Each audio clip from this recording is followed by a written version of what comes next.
بسم الله والصلاة والسلام على رسول الله. نهار جديد ان شاء الله يكون مزيان، ان شاء الله يكون بالخيرات يا ربي، ان شاء الله يكون نهار فيه ذكرى باهية تبقى لنا في مخيخنا الكل يا ربي. اليوم ان شاء الله روتين خفيف ظريف، فيديو خفيف ظريف ان شاء الله. ما حبيتش نبقى نطول الغيب عليكم، ان شاء الله باش نحاول هكا ديما معناها ابديت معاكم، ديما حاضرة باذن الله. يا ربي توكلنا على ربي. اليوم الروتين ماهوش يبدا من الكوجينه المطبخ، باش نبدو ان شاء الله من بيت النوم، بيت نومي البسيطه ان شاء الله. ربي يبارك لي فيها عندها ما شاء الله. عشيرة عمري.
ساعات من لا شيء نعملوا برشا حاجات مزيانة. من حاجات بسيطة في الدار نعملوا حاجات اللي تبقى بالحق تحسها تبدل نفسيتك وتغير ما شاء الله الأفضل بقدرة ربي السميع العليم. نبقى ديما نقول الدار هي مملكة المرأة، معناها المساحة الحرة اللي تتصرف فيها من دون أي قيود. هذه فكرتي إن شاء الله. وبالحق المرأة تبقى ديما هي الجمال، هي الأساس، هي النبع، هي كل حاجة مزيانة بالحق في الدار.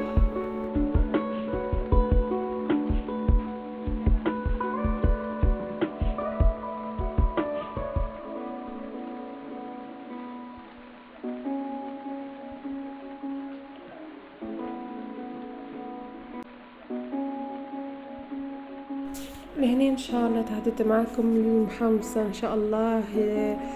العبكة العلا نتاعي باذن الله اللي قريب تكمل باذن الله تعالى. كملت محمصة ونتفر السميد المرة اللي فاتت صورت معكم الكسكسي. المرة هذه المحمصة بعد ما كملنا ان شاء الله نهار الشمس باش تاخذ وجه باهي على الاقل. في العادة نشروها 3 أيام، الرابع نقولوا نحنا نحجبوها، والخامس ننشروها تسخن هكا في القايلة شوية، من بعدين نجلوجوها ويعني نستعمل المنظر نذوق الشوائب الكل الزيادة ونخبوها في السطل نتاعنا مع شوية ملح وشوية كعيبة عود وكعيبة فلفل أكحل إن شاء الله، وتبقى لنا مونتنا بقدرة ربي مع بالطبيعة نتفقدهم. هذه التابل صورته لكم المرة اللي فاتت في الفيديو اللي عندها ما شاء الله يظهرلي فيديو ولا 2 قبل هذا.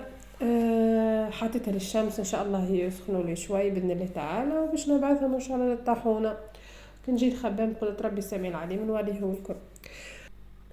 وتوا ان شاء الله تعديت للثوم، حطيتها في فوق حاجه هكا فوق اللكش نتاع قماش باش نفرزه، نشوف اللي يستحق باش نقشره ونخبيه نستعمل فيه، واللي باش نحسه يبدا يصبر هكا باش ننفخه في الملح والماء ليله كامله ونشيحها بالقدا ومن بعد نخبي العلا نتاعي نحطها في لمنعاتي، نحطها في كردونه ونحطها في بلاصه هكا ظلمه ريحتها فيها برشا ما شاء الله، حتى كنحط وان شاء الله في روتين جديد ان شاء الله باذن الله تعالى.